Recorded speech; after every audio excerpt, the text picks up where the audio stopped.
ಅಪ್ಪ ಮಾಸ್ ಕಂಡ್ರೆ entry Gilli entry ಅಪ್ಪ ದೇವ್ರೆ.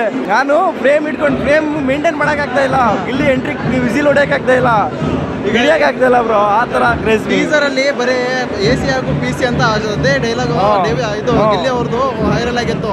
ಇವಾಗ ಅವರು ಕುಡ್ಕನ್ ಪಾತ್ರ ಎಷ್ಟು ಚೆನ್ನಾಗಿ ಮಾಡಿದ್ದಾರೆ, ಅದಕ್ಕೆ ಏನಂತೀರಾ? ಬ್ರೋ ನಿಮ್ ಕಾಮಿಡಿ ಆಕ್ಟಿಂಗ್ ಅಲ್ಲೇ ಹಿಂಗಂದ್ರೆ ಕುಡ್ಕನ್ ಆಕ್ಟಿಂಗ್ ಇನ್ನೇನು ಕೇಳಬೇಕಾ? ಮಸ್ತ್ ಕ್ರೇಜಿ. ಬಿಗ್ ಬಾಸ್ ಅಲ್ಲಂದು ಅಬ್ರಿಸ್ತವ್ರೆ, ಇಲ್ಲಂದು ಇನ್ನು ಬೇರೆ ಲೆವೆಲ್. ಸರಿ, ದರ್ಶನ್ ಅವರು ಡಬಲ್ ಪಾಠ ಮಾಡಿದ್ದಾರೆ. ಸೊ ನಿಮ್ಗೆ ಅದ್ರೊಳಗೆ ಧನುಷ್ ಇಷ್ಟ ಆಯ್ತಾ ಅಥವಾ ಕೃಷ್ಣ ಇಷ್ಟ ಆಯ್ತಾ? ನನಗೆ ಧನುಷ್ ಇಷ್ಟ ಆಯ್ತು. ಧನುಷ್ ಇಷ್ಟ ಆಯ್ತು. ಆ ಥರ ರೆಬಲ್ ಆಗಿ ಇರಬೇಕು ಬ್ರೋ. ನಮ್ಮ ಬಾಸ್ ಯಾವಾಗಿದ್ರು ಮಾಸ್ ಕ್ಯಾಂಡಿಡೇಟ್ಗೆ ಇಷ್ಟ ಜಾಸ್ತಿ. ಅವ್ರ ಫೈಟ್ ಸೀನು, ಅವ್ರ ಎಂಟ್ರಿ ಕ್ರೇಜಿ ಬ್ರೋ. ನಮ್ಮ ದೇವ್ರು ಇರಬೇಕಾಗಿತ್ತು ಬ್ರೋ. ಈ ಸೆಲೆಬ್ರೇಷನ್ ನೋಡೋಕ್ಕೆ ನಮ್ಮ ಬಾಸ್ ಇರಬೇಕಾಗಿತ್ತು. ಅವ್ರಿಗೆ ಪಡೆದೇ ಇರೋ ಖುಷಿ ಏನಿಲ್ಲ. ಅವ್ರು ಆಲ್ರೆಡಿ ನಮ್ಮ ಸೆಲೆಬ್ರಿಟೀಸ್ ಅಂತ ಹೆಮ್ಮೆಯಿಂದ ಹೇಳ್ಕೊಂಡು ತಿರ್ಗಾಡ್ತಾರೆ. ನಾನು ಹೇಳ್ತೀವಿ ಬ್ರೋ, ನಮ್ಮ ದೇವರು ಅಂತ ನಾವು ಹೆಮ್ಮೆಯಿಂದ ನಾವು ತಿರ್ಗಾಡ್ತೀವಿ ಬ್ರೋ. ಆಲ್ರೆಡಿ 15 ದಿನ ಸೋಲ್ಡ್ ಔಟು ಬ್ರೋ. 100 days ಪಕ್ಕ ಹೇಳ್ತಿದ್ದೀನಿ ಕೇಳ್ರಿ.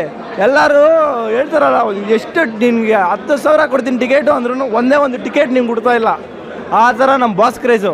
ಪೇಂಟಿಂಗ್ ಮಾಡಿದ್ದೀನಿ, ಪೇಂಟಿಂಗ್ ಅವ್ರಿಗೆ ತೋರಿಸ್ಬೇಕು ಅನ್ನೋ ಕಾರಣಕ್ಕೆ ತೊಗೊಂಡಿದ್ದೀನಿ. ಸರಿ, ಇದು ಪೇಂಟಿಂಗ್ ನೀವೇ ಮಾಡಿರೋದಾ? ನಾವೇ ಮಾಡಿರೋದು ಬ್ರೋ ಪೇಂಟಿಂಗ್. ಇದು ಅದಕ್ಕೆ ಹತ್ರ ಸೈನ್ ಹಾಕ್ಸ್ಕೊಬೇಕಂತ ಆಸೆ ಇದೆ. ಅವ್ರ ಹತ್ರ ಸೈನ್ ಹಾಕ್ಸ್ಕೊಂಡು ಇಟ್ಕೊಬೇಕು ಅಂತ ಅಂದ್ಕೊಂಡು ಎಲ್ಲ ಪ್ರತಿ ಥಿಯೇಟ್ರ್ ವಿಸಿಟಲ್ಲೂ ಒಂದೊಂದು ಡ್ರಾಯಿಂಗ್ ಮಾಡ್ಕೊತಿದ್ದೆ. ಹೋದ ಸತಿ ಜನ್ವೀರ್ ಅವ್ರು ಸೈನ್ ಹಾಕ್ಕೊಟ್ಟಿದ್ರು, ತುಂಬ ಖುಷಿ ಇತ್ತು. ಈ ಸತಿ ಅದಕ್ಕೆ ಹತ್ರ ಹಾಕ್ಸ್ಕೊಳ್ಳೋಣ ಅಂತ. ನಮ್ಮ ವಿಜಯವಾಹಿನಿ ನ್ಯೂಸ್ ಚಾನೆಲ್ನಲ್ಲಿ ಪ್ರಮೋಷನ್, ಜಾಹೀರಾತು, ಅಡ್ವರ್ಟೈಸ್ಮೆಂಟ್ ನೀಡಲು ಸಂಪರ್ಕಿಸಿ 9535808456.